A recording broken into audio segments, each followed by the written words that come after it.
আসসালামু আলাইকুম। কৃষক সেবা ইউটিউব চ্যানেলের আরও একটা ভিডিওতে আপনাদের সবাইকে স্বাগতম।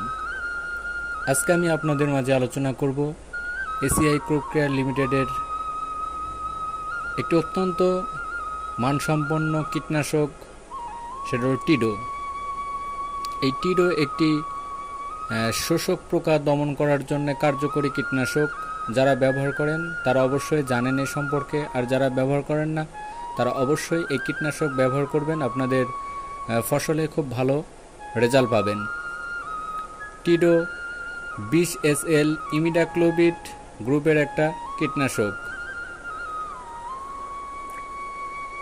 টিডো 20 SL এর প্রতি লিটারে সক্রিয় উপাদান হিসেবে 200 গ্রাম ইমিডাক্লোপিড আছে। এটি একটি নিউনোকোটিনয়েড জাতীয় কীটনাশক, যা পোকার কেন্দ্রীয় স্নায়ুতন্ত্রে বিষক্রিয়ার মাধ্যমে পোকার মৃত্যু ঘটায়। এর বিষক্রিয়া স্পর্শক, পাকস্থলীয়, অন্তর্বাহী। এটি ট্রান্সল্যামিনার গুণসম্পন্ন বিধায় পাতার উপরিভাগে প্রয়োগের পর খুব দ্রুত গতিতে টিস্যু ভেদ করে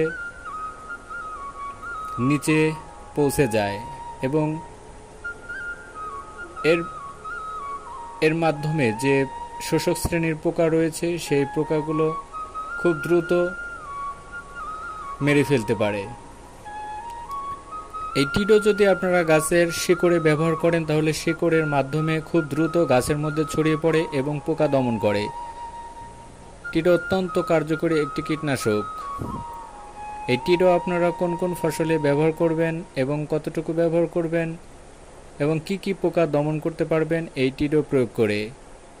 আপনারা ধানে ব্যবহার করতে পারেন বাদামে গাছ ফড়িং, পামড়ি পোকা এবং ইক্ষুর উই পোকা, চার লাল মাকড় এবং অন্যান্য যে কুমড়া লতা জাতীয় সবজি রয়েছে, এ সকল সবজির শোষক পোকা, সাদামাছি, অ্যাফিড, জ্যাসিড এই জাতীয় যে শোষক শ্রেণীর পোকা রয়েছে খুব দ্রুত এই টিডো প্রয়োগের মাধ্যমে এই পোকা দমন করা যায়।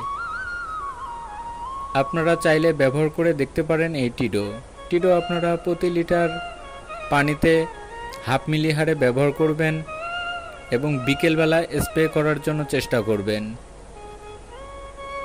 এই টিডো অত্যন্ত কার্যকরী একটি কীটনাশক। যারা সাদামাছি, অ্যাফিড, জ্যাসিড জমি থেকে দূর করতে পারছেন না, যাদের গাছ কুকড়িয়ে যাচ্ছে এবং গাছ ভাইরাসে পরিণত হচ্ছে, সে সকল ভাইদেরকে বলবো আপনারা এই টিডো প্রয়োগ করবেন। টিডো প্রয়োগ করলে আপনাদের গাছের কোনো ক্ষতি হবে না এবং এই ধরনের পোকা গাছ থেকে চিরতরে চলে যাবে। অন্তত 7 দিনে একবার ব্যবহার করার জন্য চেষ্টা করবেন। যদি আমার এই ভিডিওটা আপনাদের ভালো লাগে তাহলে অবশ্যই ভিডিওতে একটা লাইক করবেন, চ্যানেলটা সাবস্ক্রাইব করবেন এবং আমাকে সাপোর্ট করবেন। আজকে আমার এই ভিডিওটা এই পর্যন্তই। আসসালামু আলাইকুম।